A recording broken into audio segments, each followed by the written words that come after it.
8 de la mañana con 22 minutos, ya se encuentra con nosotros el Sergio, nuestro invitado del día de hoy, nuestro especial invitado, Sergio Octavio Contreras. Déjeme le platico porque siempre me gusta presentarlo así. Es doctor en ciencia política, máster en sociedad de la información, profesor de comunicación en varias universidades del país. Ha participado en 15 libros sobre comunicación y nuevas tecnologías. Es parte del consejo editorial de la revista, etcétera, donde además puede leer artículos muy interesantes, no solamente de Sergio Octavio Contreras, sino de mucha gente que se ha dedicado a tocar temas que de pronto para el común de la gente pasan totalmente desapercibidos. Va muy seguido a León, no nos trae zapatos ni bolsas, pero das clases por allá. ¿Estás en la UNIT? ¿En la UNIVA? En la UNIVA y en la Salle. En León dando clases. Así es. ¿Pero ya de todos los niveles? ¿O? Es de posgrado. De posgrado. Sí, eso es de posgrado. Sí. Sí, pues gracias por la invitación, Francisco. Sergio, bienvenido. Un placer estar aquí contigo. Siempre es muy grato regresar a esta cabina y platicar abiertamente de estos temas que bueno, nos siguen generando controversias, siguen cambiando nuestra perspectiva de vida, ¿no? Entonces, bueno, un honor estar aquí contigo. Uno de los temas, les decía en el comentario editorial que mientras perdemos el tiempo con el tecatevirus y con los cachitos del avión y las mañaneras, está sucediendo algo en el Instituto Federal de Telecomunicaciones. Se está cocinando una transformación que desde mi punto de vista viene desde el poder económico, aunque digan que en México ya no manda el dinero, y desde el poder político, donde nos dicen que hay respeto a la libertad de expresión. Pero la realidad es que poder y dinero contra neutralidad y libertad de expresión en Internet. ¿Qué está pasando en el instituto? Bueno, este tema que mencionas es algo nuevo y se originó en diciembre, el 8 de diciembre del año pasado. El Instituto Federal de Telecomunicaciones, conocido como IFETEL, publicó en su portal una consulta ciudadana para construir una serie de lineamientos para regular a los proveedores de servicios de Internet y a los proveedores de aplicaciones. ¿Quién son los proveedores de servicios de Internet? Son empresas que le ofrecen a los ciudadanos paquetes para que tú te conectes a Internet. Aquí hay empresas de telefonía que ofrecen televisión por cable, por ejemplo, ¿no? O sea, Megacable, Easy, sí, teléfonos. Telmex, ¿no? Telmex. Entonces, estas empresas, digamos que dan el servicio de Internet, las personas contratan planes para tener Internet en sus casas. Entonces, estos lineamientos lo que pretenden, digamos que la visión del instituto es que estos lineamientos permitan regular esos servicios que ofrecen desde hace muchos años estas empresas. El problema aquí radica, y de hecho se denunció desde finales del año pasado por un grupo de organizaciones de la sociedad civil que están empujando fuertemente en México en contra de esta iniciativa, que hay algunos artículos que efectivamente generan ciertos riesgos para las libertades de Internet. Uno de ellos, por ejemplo, es el artículo séptimo, el 7, sí. ¿No?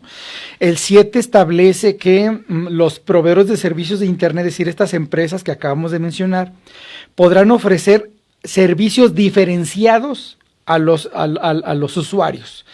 Esto de diferenciados, entre comillas, digamos que hay que tratar de explicarlo de una manera clara para que se entienda. Significa que las personas podrán acceder a ciertos servicios en Internet pagando más. Es decir, si quiero tener ciertas aplicaciones, voy a pagar más. Si quiero tener Facebook, pago la tarifa mínima. Por ejemplo. Pero si quiero meterme a otras aplicaciones, también pagaría otra, ¿no? Te estarías pagando más. Así es. Entonces, como los canales de televisión. Exactamente, pero aquí hay una gran diferencia si comparamos lo que es la tecnología de Internet con la tecnología de la televisión, por ejemplo, ¿no? En el caso de Internet, es una tecnología que cuando se libera al público en 1993, hace 27 años ya, sus inventores, ¿no? Es decir, la comunidad científica dice, aquí está esta tecnología para que la utilicen.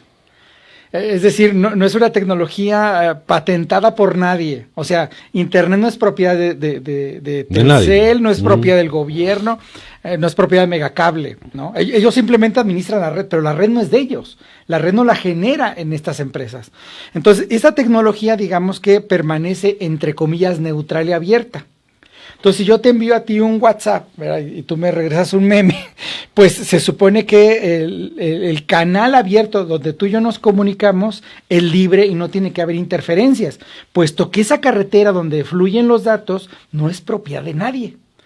Aquí el problema es que este reglamento, esta iniciativa de lineamientos, pretende que las empresas coloquen como, digamos, como casetas de peaje en la carretera de Internet para que haya usuarios de primera, de segunda y tercera. Entonces, dependiendo de tu capacidad económica, será el tipo de aplicaciones que tú puedes acceder, aun cuando esas aplicaciones circulan por el mismo flujo de información que otro tipo, que los videos o los mensajes, ¿no? Es decir, la misma carretera. Entonces, esta es una discusión que se tiene desde hace muchos años, hace 20 años, ¿no? Donde se ha intentado defender en muchos países esta neutralidad. Y que ha fracasado en otros países. Ha fracasado, sí, la mayoría de las iniciativas han fracasado. Ahora, esto no es nuevo en México. Hay que recordar que en el gobierno de Peña Nieto, en el 2013, presentó una iniciativa para reformar, para crear más bien la Ley Federal de Telecomunicaciones, esta ley que rige al IFETEL, ¿no? Y dentro de dentro de la ley había algunos artículos que vulneraban precisamente la neutralidad. Esto mismo que estamos viendo ahora ya se había propuesto hace 7 años, ¿no? Entonces, simplemente regresamos al mismo discurso.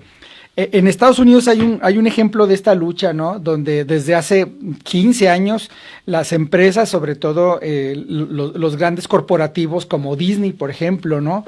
O las empresas de televisión por cable, han presionado a los legisladores para tratar de eliminar la vulnerabilidad. Y en el año 2015, cuando estaba de presidente Barack Obama, él publicó una ley para garantizar la neutralidad de Internet, es decir, lo contrario. O sea, Internet no es de nadie. Internet es un espacio donde tú simplemente ofreces el servicio y los ciudadanos comparten ahí lo que quieran, ¿no? Entonces llega Donald Trump y en el 2018 la deroga. Entonces Donald Trump la deroga para beneficio precisamente del mercado, lo que tú acabas de decir, ¿no? Él como empresario. Sí, claro. Actuó más como empresario. Sí, claro, como empresario en contra de las libertades civiles, ¿no? Entonces, digamos que ese es el primer artículo que pone en riesgo la neutralidad de Internet. Internet no es de nadie. Internet incluso ha sido declarado desde el 2011 un derecho humano por la ONU, ¿no? Entonces nadie se puede apropiar de las fracciones o de los espacios que representan Internet en su distribución, puesto que ni siquiera lo inventaron en ese sentido, ¿no? Simplemente distribuyen la señal. Entonces ese es el primer artículo controversial de estos lineamientos que propone el Instituto Federal de Telecomunicaciones, que están en consulta, que las personas pueden entrar a su página y hacer comentarios, y la consulta termina el próximo día 6 de marzo. El jueves. El jueves este jueves. Y el otro artículo, que también es un artículo que pone en riesgo otras libertades, es el artículo 5º. El artículo 5º también no es la primera vez, Francisco, que esto ocurre. Ya ha habido 3-4 intentos previos por hacer esto que quiere hacer ahora el IFETEL. Es decir, en sus lineamientos establece que los prestadores de servicios de Internet, estas empresas que acabamos de mencionar, van a tener la facultad de bloquear contenidos, señales en Internet, digamos, mensajes que circulen en las redes, cuando una autoridad se lo pida. Así dice, pero está tan subjetivo que, bueno, ¿cuándo lo va a pedir una autoridad? Vienen ahí un par de argumentaciones. Uno, por ejemplo, es cuando esté en riesgo la sociedad civil, ¿no? Pero ¿cuándo está en riesgo, no?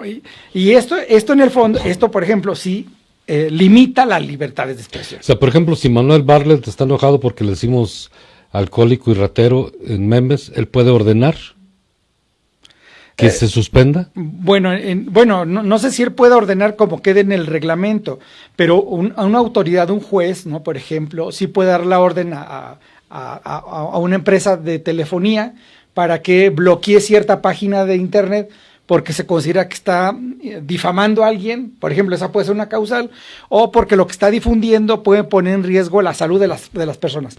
Pero esto es muy subjetivo. Como el coronavirus, por ejemplo. Como el coronavirus. O sea, esto es muy subjetivo, claro, al estilo de China. O sea, en China hay un reglamento que se publicó hace como 7 años, donde dice que cuando una persona difunda rumores y mentiras en Internet que generen pánico social, puede llevarlo a 7 años a la cárcel. Entonces, ¿qué? Como el chupacabras, ¿te acuerdas? Pues sí, vivimos en un mundo lleno de mitos y de mentiras. Entonces, ¿qué información que sea un chisme y un rumor genera pánico social? ¿Cómo medimos eso? Es muy subjetivo. Ahora, este es un asunto, lo del Instituto Federal de Telecomunicaciones, Sergio Octavio Contreras, especialista en este asunto de Internet, ¿es un asunto del gobierno federal? ¿O de dónde surge todo esto? No, surge de los integrantes del instituto, ¿no? No sé si tenga una línea directa del gobierno, del poder político.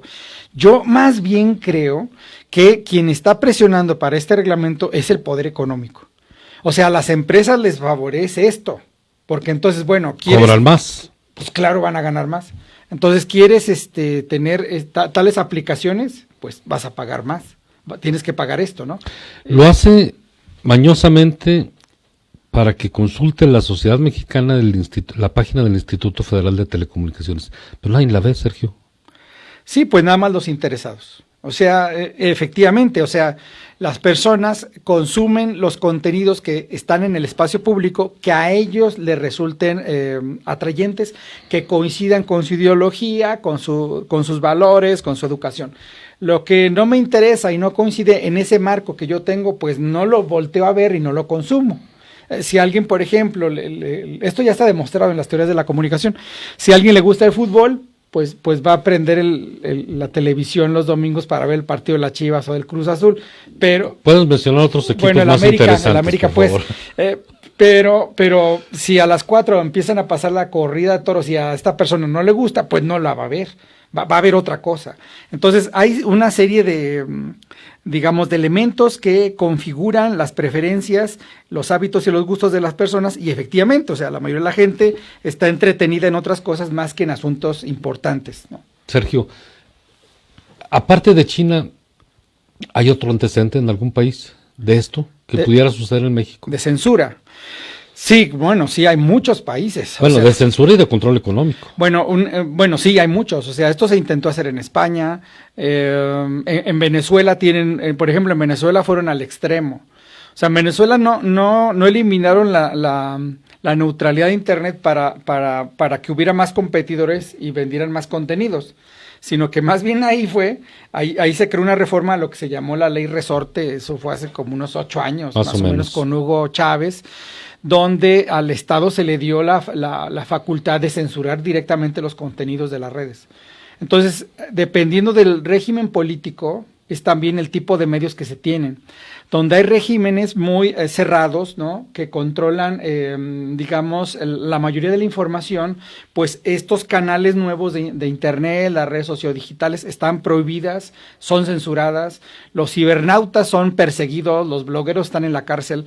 Entonces, en algunos países ocurre esto, en Corea también, ¿no? Ha pasado en Pakistán, por ejemplo, en Egipto durante muchísimo tiempo pasó hasta que hubo la revolución árabe, pero son países que seguían bajo esa premisa, ¿no?, de vivir en un mundo cerrado cuando el resto del planeta somos una sociedad muy abierta. En América Latina, por el cambio de sistema político que hemos tenido, ¿estamos en ese riesgo? De llegar a esto es complejo. Es muy extremo. Es muy extremo, sí se puede, claro, se puede controlar la tecnología, China lo hace, pero aun cuando se intente controlar, digamos, la parte material de la tecnología, ¿no?, la materialidad, para controlar, digamos, el sistema de comunicación tecnológico, necesito controlar la materialidad, es decir, los cables y los fierros. Si yo los logro controlar, entonces sí estoy en la posibilidad de censurar todo el sistema. Eso es lo que ha intentado hacer China. Pero aun cuando China ha cerrado, por ejemplo, en China está prohibido, bueno, si tú vas a China no vas a poder usar Facebook, ni Twitter, ni Instagram, ni Google, ni Messenger, no existe, ¿no? Pero porque están prohibidos. Pero sin embargo hay otros tipos de canales que los propios chinos han creado para tratar de brincar esa censura. Y entonces, siguiendo, por ejemplo, el caso del coronavirus, que ahorita está de moda, nosotros podemos seguir en las redes videos, historias que cuentan las personas que viven esta epidemia y que, sin embargo, a pesar de la censura, logran filtrar, logran sacar del país estos materiales para que el resto del mundo los conozca. Entonces, es la forma en la cual medio nos hemos enterado a pesar de la gran censura que hay, ¿no? Hoy en día en las redes sociales de nuestro país, seguramente en todo el mundo, pero en nuestro país estamos muy polarizados, nos agredimos, nos agredemos, nos autoagredimos. Nuestras formas de pensamiento casi hay que esconderlas porque si las publicas te tunden en la red. Te condenan. Pudiera ser un problema que lleve a fortalecer esta propuesta del Instituto Federal de Telecomunicaciones, la polarización. Sí, fíjate que al menos este tema no ha llegado, yo no he visto este tema polarizado todavía, más bien sí he visto a un colectivo de grupos de organizaciones civiles que siempre se movilizan, por ejemplo, como es el caso de Artículo 19 o Fundar o Alamedi, ¿no? Estas organizaciones siempre se interesan por temas de libertades de expresión, temas de relaciones con el periodismo, la comunicación. Entonces, estos digamos, agentes son los que se han movilizado en últimos 2 meses más o menos para llevar a cabo una campaña en Internet en defensa de la red, ¿no? De hecho, usan el hashtag Salvemos Internet. Y yo no he visto todavía, hasta el momento, actores públicos, ni partidistas, nadie que presente un discurso contrario, ¿eh?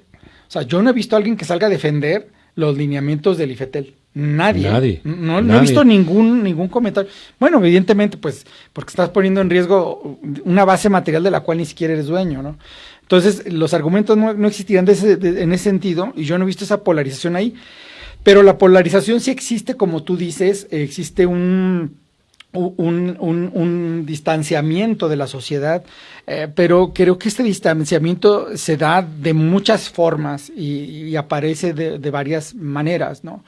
Uno de estos es a través de la comunicación, ¿no? O sea, la comunicación está fragmentando a la sociedad en pequeños grupos, ¿no? En grupos de la sociedad civil que ideológicamente defienden sus posturas de una manera racional o irracional o emocional, ¿no? Entonces, no es tanto que la sociedad esté dividida en dos, ¿no? Más bien está hiperfragmentada en muchos grupos, porque hay muchos grupos con muchos intereses. O sea, por ejemplo, hay grupos de feministas que están a favor de los derechos de la mujer.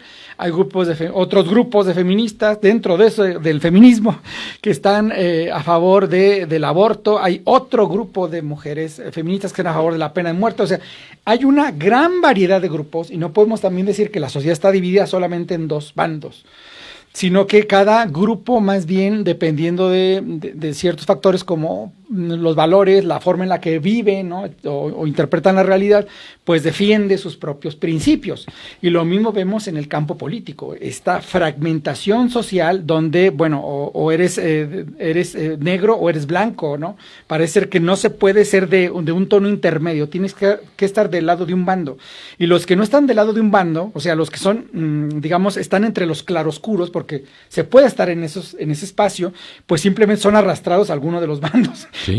No puedes pertenecer, pero esto es parte de la dinámica, de una dinámica global, de una narrativa donde se percibe la realidad de dos formas, o eres de izquierda o eres de derecha, no existe alguien que permanezca en medio, ¿no? Entonces esto está llevando efectivamente a estados de polarización, donde las realidades que son construidas en los espacios comunicativos no son fabricadas ni interpretadas por los individuos. Esto también yo creo que vale la pena señalarlo, o sea, no hay una interpretación individualizada de los hechos que ocurren y circulan en los espacios públicos, sino que esta interpretación es grupal. O sea, las personas en las redes están pensando como grupo, no como personas individualizadas. Y para que tú pienses como grupo, tienes que pensar como piensan los demás en los cuales tu ideología es afín, ¿no? Entonces, si pienso como los demás, tengo un grupo que me apoya y que me va a dar me gusta, que me va a dar retweet y que va a aprobar lo que yo estoy publicando y diciendo. Pero si yo publico y digo algo y nadie, digamos, no tiene eco, pues o no pertenezco a un grupo, ¿verdad? O estoy en esos claros. O el miedo de que si lo haces de manera individual te va a ir como en feria. Sí, claro. Exactamente, o bien me abstengo de opinar debido a esta postura extrema que han tomado muchos usuarios y muchos grupos de internautas. En esa parte, aunque yo estoy en contra, te tengo que hacer la pregunta, Sergio Octavio Contreras, especialista en medios de comunicación, sobre todo en Internet. ¿Estamos en camino de un control de Internet? ¿Estamos en camino de una legislación en Internet? De una legislación como tal, no creo. O sea, yo pienso que todavía falta mucho para controlar Internet legalmente, ¿no? O sea, Internet creo que es el espacio, Francisco, y bueno, el auditorio no nos dejará mentir y pensar eso espero, que es actualmente el espacio de mayor libertad que tenemos los seres humanos para expresar y para comunicarnos. Internet es eso, ¿no? Sin embargo, en las últimas décadas ha sido controlado. De hecho, Internet es una tecnología ya controlada. No necesariamente se requieren leyes para controlar la red. Ejemplo, hay empresas como Facebook que almacenan una gran cantidad de datos de los usuarios que provienen de sus actividades, de sus prácticas, de su vida diaria, y con esa información van construyendo un perfil digital de la persona o del usuario. Entonces Facebook sabe muchas cosas de los ciudadanos, ¿no? De hecho sabe más de 90 cosas. Y más de lo que nosotros sabemos de nosotros mismos. Sí, incluso aquello que escondemos o que eliminamos, pues Facebook lo sabe. Entonces, estas tecnologías están almacenando y administrando fragmentos de los hábitos y costumbres de las personas. Con esta información, evidentemente, van creando el capitalismo moderno productos individualizados para los usuarios, servicios, nos van vendiendo sueños, nos van vendiendo ideas, ¿no? Entonces, o ideologías de todo tipo, como una ideología. ¿Y Facebook se las pasa lo mismo a Liverpool que a un partido político? Sí, claro, son bases de datos que puedes comprar cualquier persona. Incluso, bueno, estoy hablando más de Facebook, ¿no? Hay otras empresas, hay una gran cantidad de empresas que se dedican a almacenar esto ya. O sea, y las puedes encontrar en Internet como empresas de Big Data. Entonces tú puedes comprar, no sé, por ejemplo, perfiles de consumidores o de usuarios de Instagram en Guadalupe, ¿no? En Guadalupe, Zacatecas. Entonces ya más o menos voy a saber quiénes son los jóvenes, cuál es más o menos el perfil. Y esto permite al mercado, ¿no?, ejercer un mayor control a partir de información recolectada de la privacidad para diseñar productos que condicionan la realidad de las personas. Entonces, esto ya es un mecanismo de control desde la economía, ¿no? Otra forma de control es la policíaca, esta que acabamos de mencionar, esta que tiene que ver con el Estado, con la seguridad pública, la censura que se lleva a cabo por cuestiones de que está en riesgo la ciudadanía, se crean leyes, reglamentos, hay todo un bagaje ahí interesante. Estados Unidos lo hace por ejemplo, bajo el pretexto de investigar a narcotraficantes y terroristas, ¿no? Espía a Estados Unidos. La policía cibernética. Las redes sociodigitales sin que los ciudadanos sepan. Por ejemplo, los ciudadanos no saben que el FBI tiene acceso directo a Facebook. O sea, sin necesidad de ninguna orden judicial.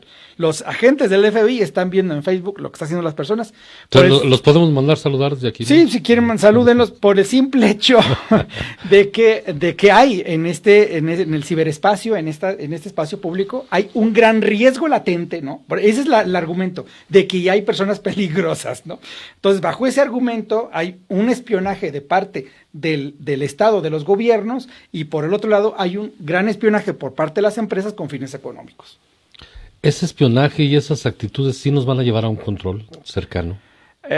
Sí. O sea, abierto, no tan oculto como está hoy el control, pero o sea, sí nos van a llevar a que nos van a controlar el Internet. Qué pregunta tan compleja, porque mira, yo creo que, a ver, más que controlar Internet, Francisco, yo creo que el control de Internet se da en la libertad. Yo ya he estado, digamos, pensando eso. Es decir, la red te ofrece a ti gran libertad, que publiques, que difundas, que compartes, que abras una red social, que te comuniques con quien quiera. Sí. Yo creo que esa es la forma de control.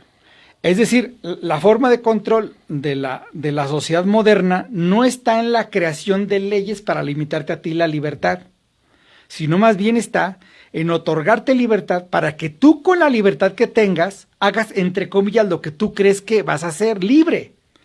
Sin embargo, las personas, bueno, con lo que estamos viendo, no actúan bajo libertad ni conciencia, sino que lo que está diseñado en la red como productos, como contenidos, los temas que son más visibles, en realidad ya están condicionados por otras personas.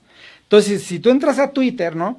Y dices, pues esta es la tendencia del día de hoy. Están hablando, sobre el Día de la Familia, sobre el feminismo, sobre estos temas. Esos temas que están ahí, pues en realidad ya están condicionados por otras personas que lo generaron, no es por una decisión libre tuya. Entonces, lo que te aparece a ti en Facebook, por ejemplo, dices, me meto a Facebook y pues de repente me aparecieron un anuncio de un restaurante de carnes asadas, ¿no? Entonces, ¿por qué me apareció esto? Pues que hace 2 días le di me gusta a un restaurante de tacos, ¿no? Ejemplo. Entonces me está apareciendo información de comida. Esa es la libertad que yo digo.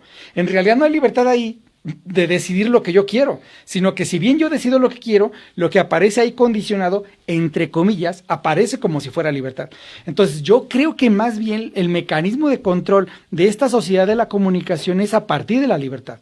Las personas no se dan cuenta que están siendo controladas. Esta parte es muy importante.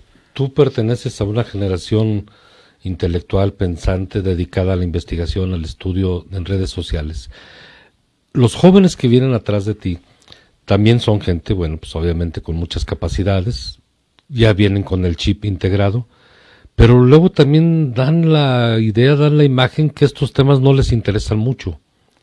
Estamos en riesgo porque no vaya a haber una generación que detenga todo esto, sino que no le importe y que se dé.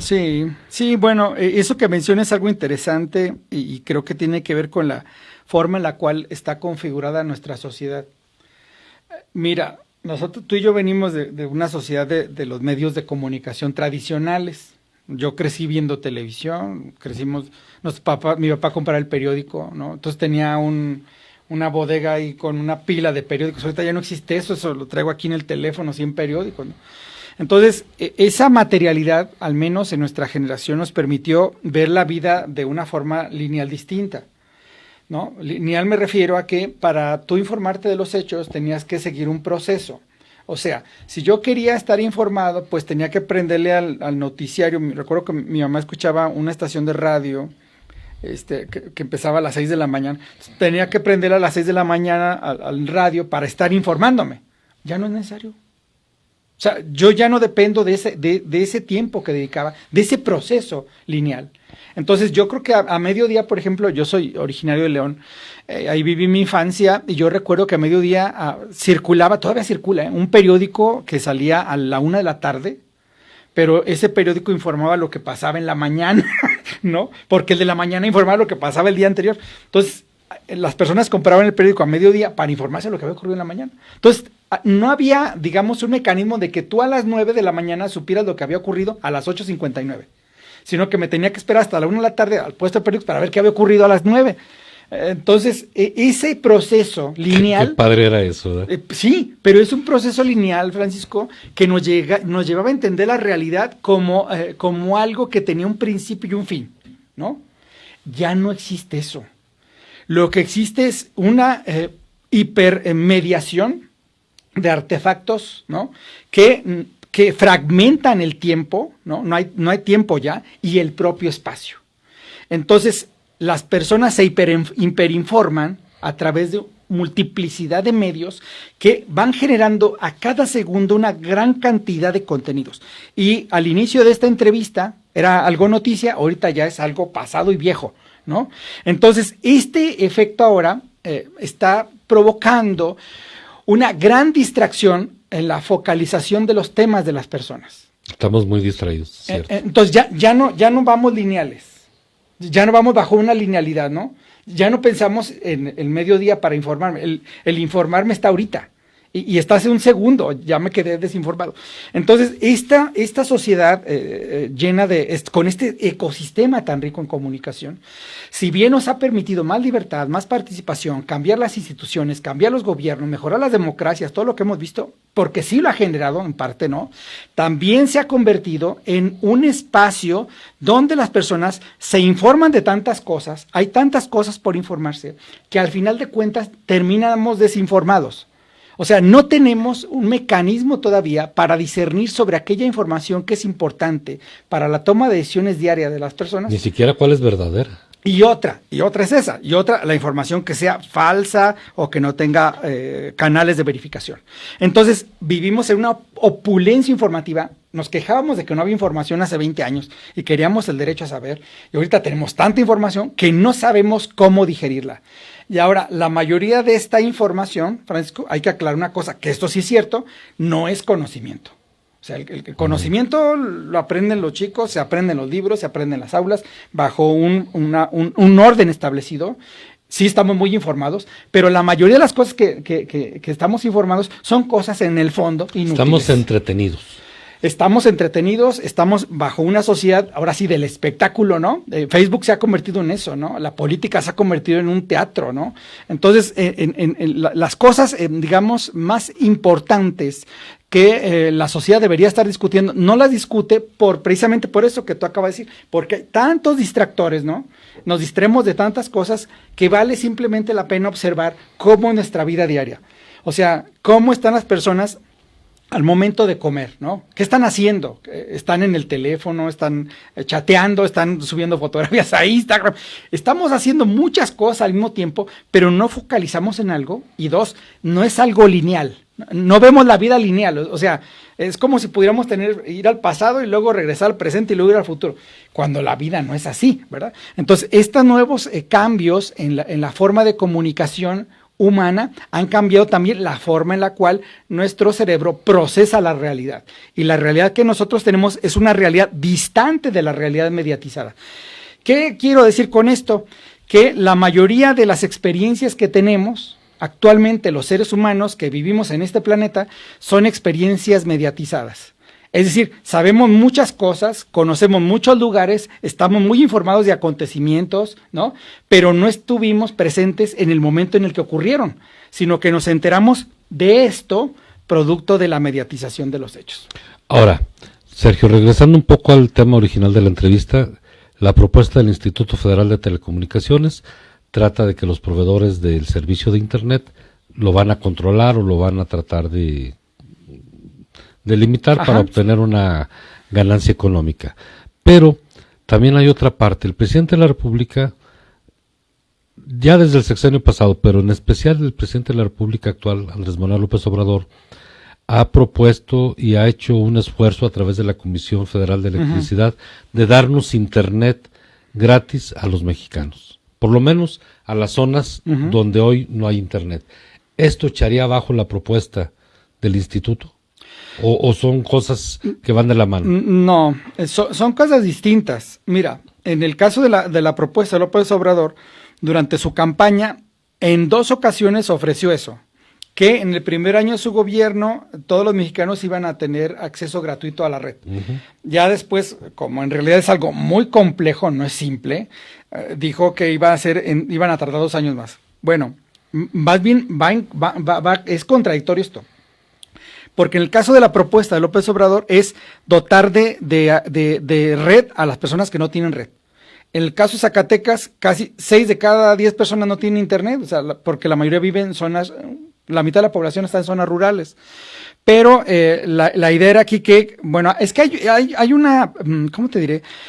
Hay una idea hegemónica dentro de del campo de la sociología y la economía, donde se dice que cuando se integra la sociedad a una nueva tecnología, esta sociedad sufre un incremento económico. Entonces, la idea de conectividad va relacionada con la idea de crecimiento económico y de riqueza entre las personas, ¿no? Entonces, esa es una idea. La otra, la del Instituto Federal, es más bien que al momento de que las personas ya tienen conectividad, pues la conectividad que yo tengo, aunque sea gratuita la red, ¿verdad? Si yo quiero determinada aplicación o quiero ver Netflix, pues entonces sí tengo que pagar, ¿no? Entonces hay una diferenciación de usuarios y de servicios a pesar de que sea gratuita. Pero desde esta perspectiva es totalmente contradictoria. De hecho, Internet debería, bueno, esta propuesta de López Obrador es que Internet sea gratis, abierto para todas las personas. Exacto. Puesto que Internet representa una libertad y un avance democrático que incluso él en su toma de protesta lo dijo. Dijo, benditas redes sociales. Efectivamente, sin las redes sociodigitales no hubiera ganado la elección. Tienes tantos mensajes que te voy a invitar más seguido. Muchas gracias a toda la gente que está participando. Sí es de preocuparnos este asunto de las redes sociales, del Internet. No sabemos qué va a pasar. Ahora, hay una pregunta de nuestro auditorio. ¿Qué va a suceder el día 6 con relación a esta propuesta? Bueno, hay varias cosas, ya que vamos aterrizándolo en esto. Número uno, los invito a que entren a la página del IFETEL. Ahí hay una consulta pública y hagan su comentario.